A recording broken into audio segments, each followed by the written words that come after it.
Star Channel ပရိသတ်များအားလုံးပဲမင်္ဂလာပါခင်ဗျာအခုတစ်ခေါက်တင်ဆက်ပေးမှာကတော့ American ရဲ့ CAPR များအကြားအီရန်ဘာကြောင့်လက်နက်မချသေးတာလဲလို့သမ္မတ Trump မေးခွန်းထုတ်တဲ့ဆိုတဲ့သတင်းကိုတင်ဆက်ပေးမှာဖြစ်ပါတယ်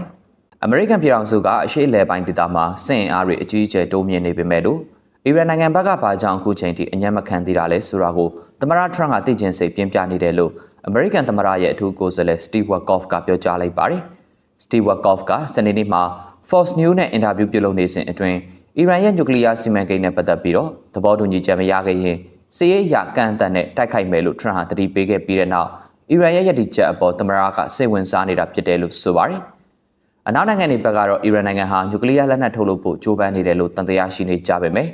အီရန်ဘက်ကတော့ဒါကိုအစဉ်တစိုက်ညှင်းဆိုထားခဲ့တာလည်းဖြစ်ပါတယ်။ကျွန်တော်စိတ်ပြတ်နေတယ်ဆိုတဲ့စကားလုံးကိုမသုံးချင်ပါဘူး။ဘာလို့လဲဆိုတော့သမ္မတမှာရွေးချယ်စရာနည်းလမ်းတွေအများကြီးရှိနေတယ်ဆိုတာသူနားလည်လို့ပါ။ဒါပေမဲ့သူတို့ဘာကြောင့်အညံ့မခံသေးတာလဲဆိုတာကိုတော့သူသိချင်နေပါတယ်လို့ Steve Witkoff ကပြောကြားခဲ့ပါတယ်။ဒါအပြင်၎င်းကတော့အခုလိုမျိုးအင်အားတောင့်တင်းတဲ့ရေတက်အင်အားစုကြီးနဲ့ဖိအားပေးထားတဲ့အခြေအနေမျိုးမှာသူတို့ဘာကြောင့်မို့လို့ကျွန်တော်တို့စီလာပြီးကျွန်တော်တို့စစ်ပွဲကိုမလိုချင်ပါဘူး။ဒါကြောင့်ဒီလိုမျိုးတွေလုပ်ဖို့အစဉ်သင့်ပါပဲဆိုပြီးဘာကြောင့်မပြောကြတာလဲဆိုပြီးတော့လည်းဖြည့်ဆွက်ပြောဆိုခဲ့ပါတယ်။အီရန်နိုင်ငံသားရေးဝန်ကြီးအဘက်အရာချီကတော့နှစ်ဦးနှစ်ဖက်အကျိုးရှိမဲ့နီလန်နဲ့အငင်းပွားမှုတွေကိုတရမန်နီလန်အရာဖြည့်ရှင်ဖို့အခွင့်အလမ်းတွေရှိနေစေဖြစ်တယ်လို့တနင်္ဂနွေနေ့မှာတုံ့ပြန်ခဲ့ပါတယ်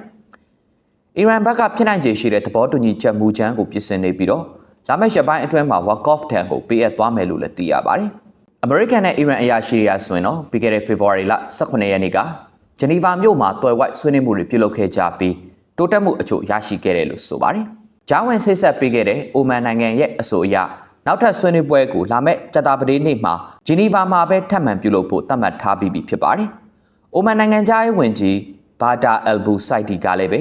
ဒီဆွေးနွေးပွဲကနေသဘောတူညီချက်ပြီးတတ်နိုင်ဖို့အတွက်အပြုသဘောဆောင်တဲ့တွန်းအားတွေရရှိလိမ့်မယ်လို့မျှော်လင့်နေပါတယ်။ဂျနီဗာဆွေးနွေးပွဲမှာတိုးတက်မှုတွေရှိနေတယ်လို့ဆိုပေမဲ့လို့သမ္မတ Trump ကတော့အီရန်နဲ့သဘောတူညီချက်ရမရဆိုတာကိုနောက်ထပ်10ရက်အတွင်းတစ်ကမ္ဘာလုံးကသိရှိရတော့မှာဖြစ်ပြီးမရခဲ့ရင်တော့စစ်ရေးအရာအရေးယူသွားမယ်လို့ကြာသပတေးနေ့မှာပြောကြားထားတာပဲဖြစ်ပါတယ်ခင်ဗျာ။